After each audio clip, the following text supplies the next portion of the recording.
Aris yang tertidur di apartemen Lydia tiba-tiba teringat punya janji dengan Kinan. Saat melihat HP-nya, banyak panggilan tak terjawab. Dan saat ia menelepon kembali, pembantunya yang mengangkat. Halo, Poppy. Dan berkata bahwa Kinan sedang berada di rumah sakit. Dengan bergegas, Aris pun langsung menuju ke sana. Aris pun tiba di rumah sakit. Dia pun langsung menuju ke ruangan Kinan. Untungnya kondisi Kinan dan juga bayinya baik-baik saja. Bayinya baik. Keesokan harinya, Nenek Raya datang menjemputnya dan mengajaknya ke rumah sakit untuk mengunjungi Kinan. Di rumah sakit, Kinan sedang sarapan dan ditemani oleh Aris. Dan kemudian Aris keluar ruangan untuk menelpon Lydia. Kemudian Andre datang untuk memeriksa keadaan Kinan sambil mengajarkan dokter-dokter koas. Saat di dalam, Andre pun teringat kembali masa lalunya saat masih bersama-sama menjadi dokter koas bersama Kinan.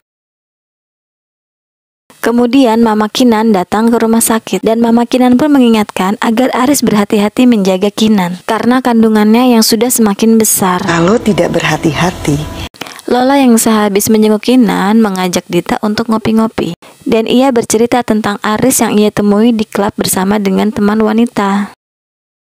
Saat Aris tidur, diam-diam Kinan memeriksa HP Aris. Ia memfoto kontak yang ia curigai, yaitu Jack Office. Namun Aris tiba-tiba bangun dan ia tahu bahwa Kinan telah mengecek HP-nya. Aris pun menginterogasi Kinan, namun Kinan tidak mengakuinya. Enggak, Mas. Aku nggak buka handphone kamu. Karena keadaan Kinan sudah semakin membaik, ia pun diperbolehkan untuk pulang ke rumah. Kemudian Kinan mengajak Lola untuk bertemu. Setibanya Lola di sana, ia bertanya bagaimana mencari informasi untuk nomor seseorang. Namun Kinan beralasan bahwa itu untuk membantu temannya. Dan Lola pun memberikan informasi untuk aplikasi yang bisa memberikan nomor seseorang. aplikasi Get Name. Setibanya di rumah, Kinan langsung mencoba aplikasi yang disarankan oleh Lola. Dan akhirnya dia pun mengetahui media sosialnya Lydia. Kinan baru sadar bahwa ternyata Lydia ini adalah cewek yang dia temuin di toko perhiasan. Di sekolah, kita melihat Raya dan juga Brandon yang sedang bermain dengan teman-temannya. Tiba-tiba Brandon terjatuh dan marah pada temannya. Raya yang mencoba memisahkan perkelahian mereka malah menjadi sasaran Brandon. Anak itu pun dipanggil ke sekolah. Dan kepala sekolah menjelaskan duduk perkara yang terjadi antara Raya dan juga Brandon. Di sini kita melihat bahwa keluarga Brandon tidaklah harmonis. Kepala sekolah pun menyarankan agar Brandon dibawa kepada psikolog anak.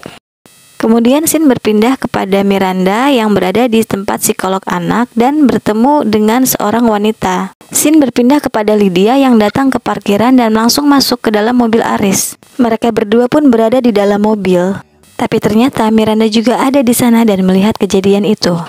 Dan Miranda pun teringat bahwa dia pernah bertemu dengan wanita yang bersama dengan Aris. Ya, benar sekali. Dia adalah wanita yang tersenyum pada Miranda di tempat sekolah Brandon.